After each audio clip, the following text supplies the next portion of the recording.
തരാനുണ്ട്? ഒന്നും തരണ്ട, ഞാൻ ഒഴിഞ്ഞോളാം. കാശിന് വേണ്ടി തന്നെയാ ഞാനും ഗർഭമുണ്ടെന്നൊക്കെ പറഞ്ഞത്. ഇനി എന്റെ ശല്യം ഉണ്ടാവില്ല. നാളെ ഞാൻ ബോംബെക്ക് പോവാ, വലിയൊരു വീട്ടിൽ അടുക്കളപ്പണിക്ക്.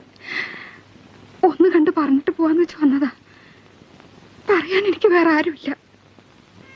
12 വയസ്സിൽ തുടങ്ങിയതാ കണ്ടവന്റെ പാത്രം കഴുകല്. അച്ഛനും അമ്മയ്ക്കും ശമ്പളം മാത്രം മതിയായിരുന്നു. അതുപോട്ടെ, മരിച്ചവരെ എന്തിനാ കുറ്റം പറയണേ? ഏതായാലും ഇനി എന്നെ പേടിക്കണ്ട, ഞാൻ തിരിച്ചു വരില്ല. കാശിന് വേണ്ടി ചെയ്തതാണെങ്കിലും മരിക്കണവരെ ഈ താലി ഞാൻ ഇട്ടോട്ടെ. ഇഷ്ടമല്ലെങ്കിൽ വേണ്ട, ഞാൻ അടിച്ചു.